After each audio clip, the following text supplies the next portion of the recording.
action.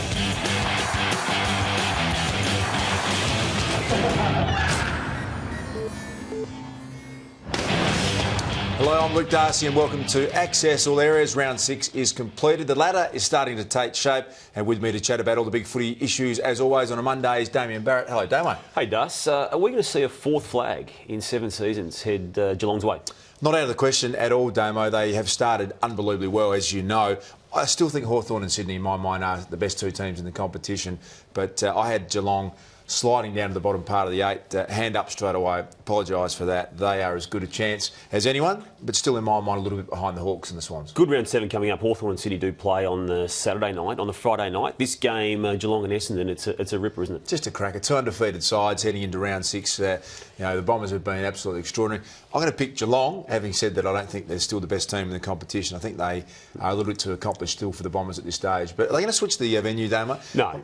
No, they're not. And it's just wrong to us that 30,000 fans or thereabouts will be robbed the chance of seeing this game live. It's, as you know, scheduled for Etihad Stadium. That's where it's going to stay. The AFL refuses to move games once they've locked them in, despite pledging that when this stadium, Etihad Stadium, was first introduced, that they would have a best fit policy. They've never executed it. They're not going to on this occasion. It's a real shame. Hey, Dus, Buddy Franklin, out of contract, as we know. He's been goalless in the past 2 weeks. Is there a link between him being out of contract and talks about that publicly with his form? Take a line through what happened to Travis Cloke last year, whose form absolutely disappeared when he was in contract negotiations. He finished 9th in the best and fairest and tailed off badly, and the pressure got to him. I mean, you'll never know. But in my mind, there's an absolute link when you've got all that going on in the background. Footballers are human beings, and I think that distraction is causing him some dramas. He's had lots of shots at goals. You could say his form's not that bad. He's played on good defenders, but you don't see him not score a goal 2 weeks in a row very often, if ever. And I think it's something that's going to be a distraction for him. He's had 7 shots at goal, 5 behinds against North Melbourne the previous week and 2 on the weekend against Adelaide. But, yeah, goalless for Buddy, 2 weeks in a row, not good. Hey, Dus, Lee Matthews, I think, alerted the competition to something that was a bit of a sleeping topic. Trent Cotchin, the Richmond captain, talking about his disposal efficiency, just here on AFL website, Lethal's last word. He is the Tigers' most consistent ball winner, but I'm a bit concerned that he's getting a lot of the ball, but not much is coming from it. Just talking about his disposal being rushed and under pressure, and questioning the creativity. Take a look at this graphic here. He's 48th when it comes to efficiency by way of disposal. It's a 62% reading for Trent. It's way below what we're seeing in the elite players there. Yeah, it is. And look, absolutely on the money, Lee, as he normally is. I think you've got to allow a little bit, and this is from the game on Saturday night against the Cats. He had a couple of absolute clangers, which you don't associate with him being one of the elite players in the game. I think he's just trying for a little bit too much. I think when he gets the footy, he thinks that he's going, that one you could probably excuse under pressure. It was a little bit harsh, and maybe this one too. It's probably the right kick to space, and it was a good effort going back by Mitch Duncan. But he's under more scrutiny than it's just about any player in the game at the moment. He gets tagged every week. Sides are trying to, triple team him at stages. So it's something he's got to work through. He's a good enough player to do that for sure. You're convinced he will, because that is a pretty damning stat at this stage. Yeah, look, he's getting tagged, as he said, heaps of pressure. He's a star, not a big drama for me. Luke Hodge had all sorts of doubts put on his head before this season started by way of this injury he's got to his knee. But he's not in career best form, but he's not far off it, is he?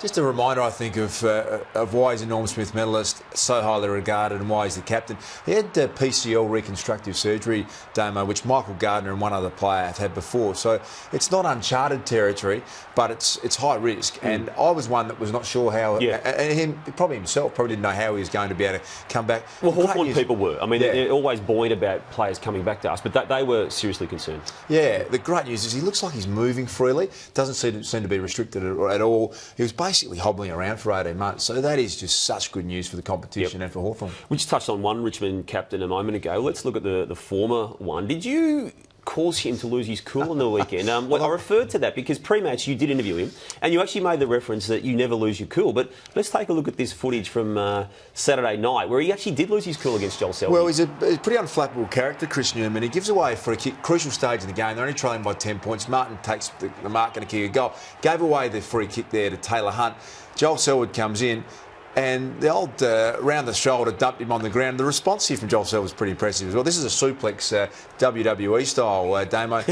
And he was really upset, Chris Newman. Something got under his skin, not happy. First time I think I've seen it in nearly 20 I think it was games. you. You actually put it into his head that he is super cool and he felt the need not to be. I'll take credit for it, Damo. I'm happy to do that. Jared Waite is a player who has missed more than half the games available to him in the past 5 years. Why then would he be doing this 4 minutes into his comeback game against Melbourne where he... I've got to say, he headbutts Tom McDonald. I can't explain that, Damo.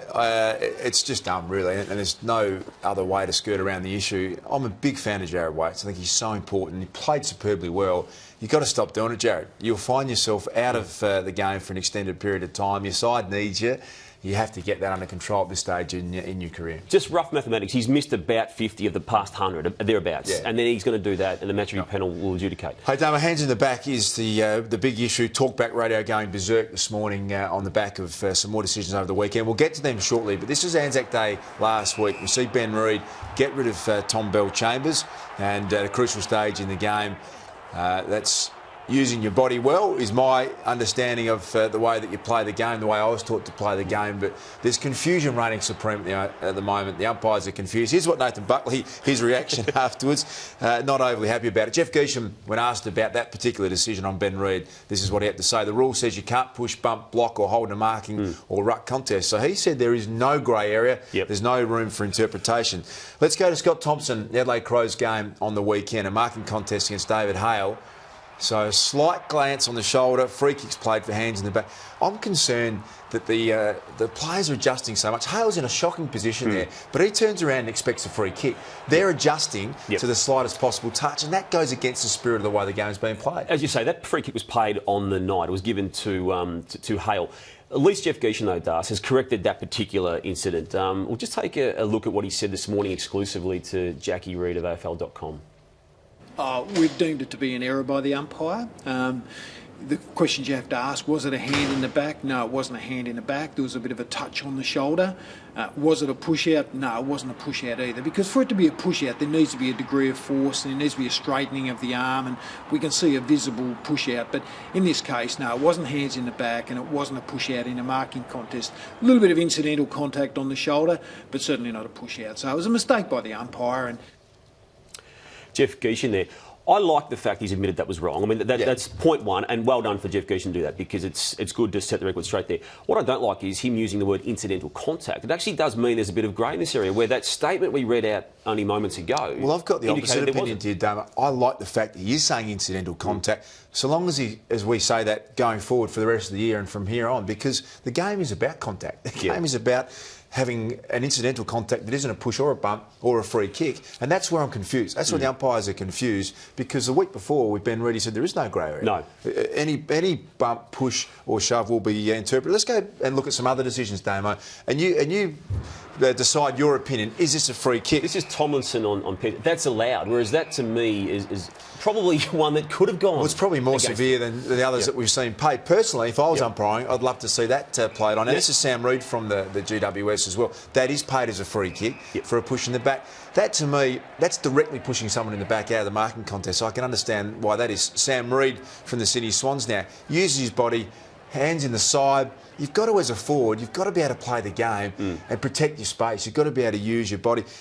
Is it just the common sense solution to this? The game's about common sense, Damo. I think we should be. I think we overhype it, we overcomplicate it. It's too technical. We should just say, if you blatantly push someone in the back, it's a free kick. You should allow incidental contact. I hope that's where we're heading after that. There wasn't much common sense being spoken at quarter time in the game on the weekend, Essendon and GWS, when the score was looking bad for Essendon at this point. Hopefully the assistant coaches here, Simon Goodwin at the top of screen and Mark Thompson in the middle there.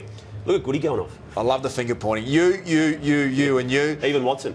Sean Wellman, who's slightly measured, he's just sitting back because Bomber Thompson's going berserk. He's stalking the players there. Good coaching from Hurdy. He said, just send out Bomber, send out the assistants. You can go berserk, and I'll sit back and come in as Captain Nice Guy afterwards. Thank you, Damo. Can't wait for round 7. Some great games coming up. Big weekend of football. We'll be back on Monday to discuss all the fallout from the action. Until then, have a great week. Goodbye.